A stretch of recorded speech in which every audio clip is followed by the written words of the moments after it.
మధ్య మధ్యలో కలుపుకుంటూ చూసుకోవాలి ఎంతవరకు ఉడికాయో. ఇంకో కొద్దిసేపు ఉంచుకుంటే సరిపోతుంది, తొందరగానే ఉడికిపోతాయి మనకు ఇవి. ఓకే ఫ్రెండ్స్, ఇవైతే ఉడికిపోయాయి. మనం ఈ వేడి వాటర్ తీసేసుకొని ఇందులో కొన్ని చల్లటి వాటర్ పోసుకొని వీటిని పైన ఉన్న తొక్క తీసేసుకుందాం. చూడండి ఫ్రెండ్స్, ఇలా ఒక్కొక్కటి మనం రొట్టె తీసుకోవాలి. చూడండి ఫ్రెండ్స్, ఇలా మనం ఒక్కొక్కటి పొట్టు తీసుకోవాలి. ఇలా జారిపోతూ ఉంటాయి. వీటిపై ఉన్న జిగురు వలన ఇవి మన చేతి నుంచి జారిపోతూ ఉంటాయి. నెమ్మదిగా ఒక్కొక్కటి పొట్టు తీసుకోవాలి. ఈ రకంగా మనం చూడండి ఫ్రెండ్స్, ఈ రకంగా మనం అన్నీ కూడా ఈ రకంగా మనం పొట్టు తీసుకొని పక్కకు పెట్టుకోవాలి. ఫ్రెండ్స్, ఇలా మనము అన్ని గింజల పైన తొక్క తీసుకొని రెడీగా పెట్టుకోవాలి. పోపు కోసం మనం ఆనియన్స్, చిల్లీ, అలాగే కొద్దిగా కరివేపాకు తీసుకోవాలి. ఓకే, మనం ప్రాసెస్ స్టార్ట్ చేద్దాం. ఫస్ట్ స్టవ్ పైన ఒక బాండి పెట్టుకొని అది వేడి కానివ్వాలి. కొద్దిగా ఆయిల్ వేసుకోవాలి. కొద్దిగా ఆయిల్ ఎక్కువగానే పడుతుంది వీటికి. ఆయిల్ వేడెక్కాక మనం అందులో పోపు దినుసులు వేసుకోవాలి. ఆవాలు, కొద్దిగా జీలకర్ర, అలాగే మనం కట్ చేసి పెట్టుకున్న ఆనియన్స్, పచ్చిమిర్చి వేసుకొని కలుపుకోవాలి.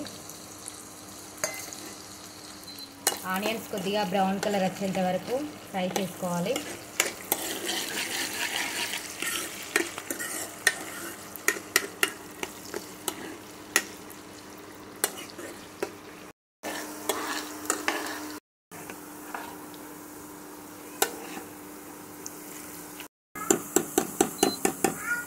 ఆనియన్స్ బ్రౌన్ కలర్ వచ్చాయి కదా, తర్వాత మనం కరివేపాకు వేసుకోవాలి.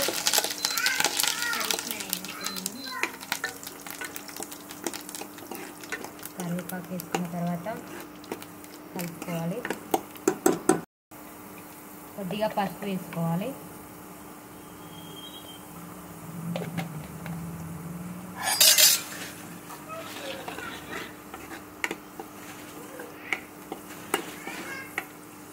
ఇలా బాగా కలుపుకున్న తర్వాత మనము పంచగింజలను నెమ్మదిగా అందులోకి వేసుకోవాలి.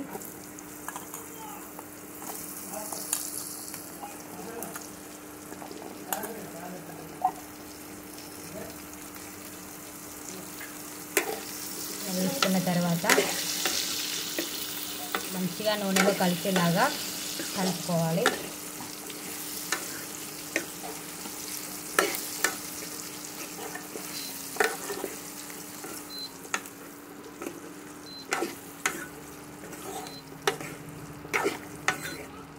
ఇలా బాగా కలుపుకున్న తర్వాత వీటిపైన ఒక మూత పెట్టుకొని స్లిమ్లో పెట్టుకొని కాసేపు ఉడికించుకోవాలి.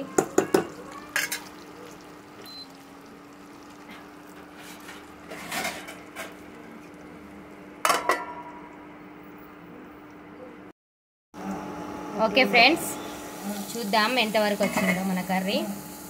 ఓకే, మంచిగా ఫ్రై అయిపోయాయి. ఇప్పుడు ఇందులోకి మనం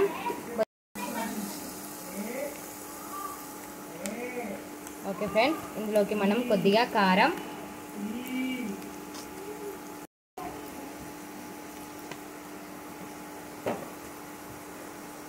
అలాగే కొద్దిగా ఉప్పు,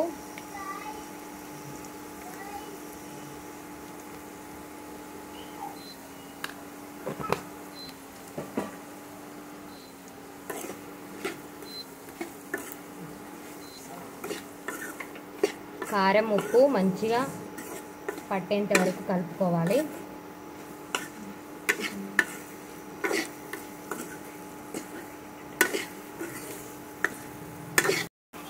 ఓకే ఫ్రెండ్స్, కారం, ఉప్పు మంచిగా గింజలకు పట్టేంత వరకు కలుపుకోవాలి. కలుపుకున్న తర్వాత మనం ఇందులోకి కొద్దిగా గరం మసాలా వేసుకోవాలి.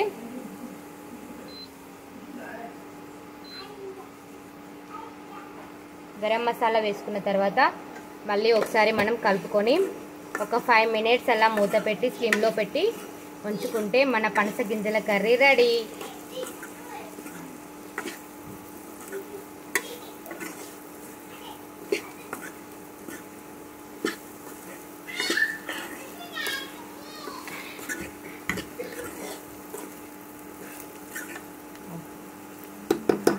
ఓకే, ఒక 5 మినిట్స్ మనం మూత పెట్టుకొని ఉంచుకుందాం.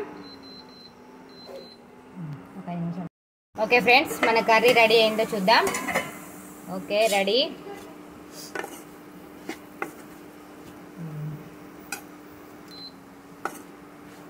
కర్రీ రెడీ అయిపోయింది. ఒక చిన్న గిన్నెలోకి తీసుకుందాం.